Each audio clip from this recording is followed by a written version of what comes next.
Jennifer Lawrence finally spoke out about that celebrity photo hacking scandal, calling it a sex crime and shaming anyone who participated in the sharing of those images. Now, Lawrence says that she has no apologies for taking nude selfies, and she shouldn't. It's not a crime. But where are all the outcries from these celebrities when it comes to government surveillance? Hello, the NSA is doing the exact same thing. We've reported extensively about NSA agents watching you through your laptop cameras, siphoning off your nudie pics, and then sharing them around the office.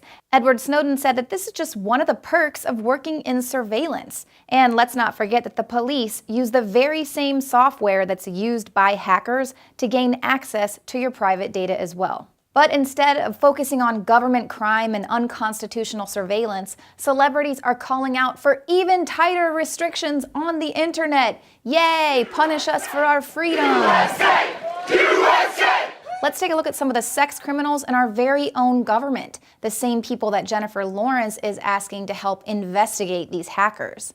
Top DHS cop sues former DHS chief, alleging employee discrimination against straight males. The lawsuit alleges that Napolitano's hand-picked chief of staff demanded a male ICE special agent engage in oral sex with her. And here's another one. The TSA is hiring criminals and sexual predators without even giving background checks. Theft, child molestation, rape, prostitution, and murder, these are just a few of the crimes with which TSA employees have been charged in recent years. So when you see images of TSA agents patting down little kids, remember, it's for your freedom. Federal workers admit watching porn at work out of boredom.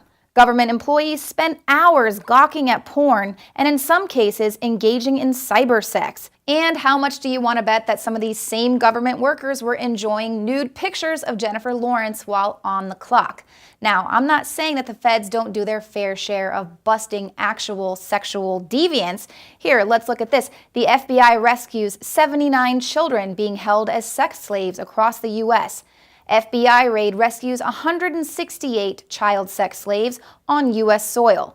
And in these cases, the FBI was also able to shut down hundreds of pimps that were involved in this sex trafficking. But of course, these were low-level pimps being taken down by the FBI. The focus is always on the minions, but there are some high-level sex criminals in our very own government.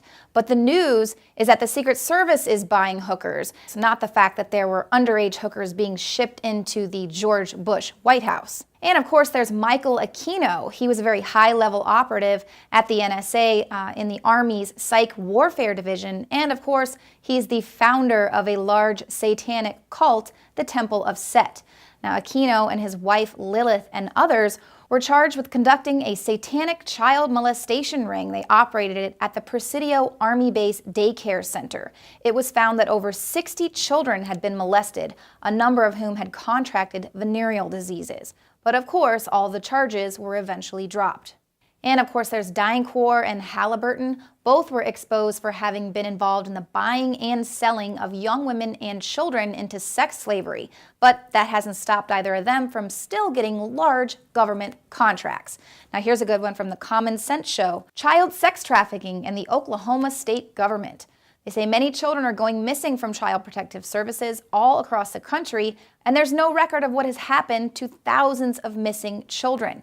In Oklahoma, 78 children in custody have gone completely missing with no explanation. The agency said they've made no mistakes, and they insist that all 78 missing children should just be considered to be runaways and that they haven't been abducted. So first of all, how would they know that if these children are missing? And secondly, if these kids had run away from their parents, there'd be hell to pay and they'd be taken from the parents and put in Child Protective Services. Oh, the irony. Now continuing on, we have convicted pedophile Jerry Sandusky. He pimped kids out of his Second Mile Foundation in an elite sex ring. The Second Mile Foundation was recognized as one of President Bush's top 1,000 points of light. Former President George H.W. Pappy Bush is no stranger to accusations of pedophilia, as evidenced by this front page news. And don't even question the trail of dead and missing who were just investigating the Second Mile and other government agencies who procure their underage victims by making them wards of the state. Kind of like former Georgia State Senator Nancy Schaefer and her husband, who were mysteriously suicided in 2010 on the very same day that she was to speak out on The Alex Jones Show. So celebrities, go ahead, keep on taking your nudie pics. It's America, it's a free country. But what you should be doing is using your celebrity status to call out the real sex criminals in our own government.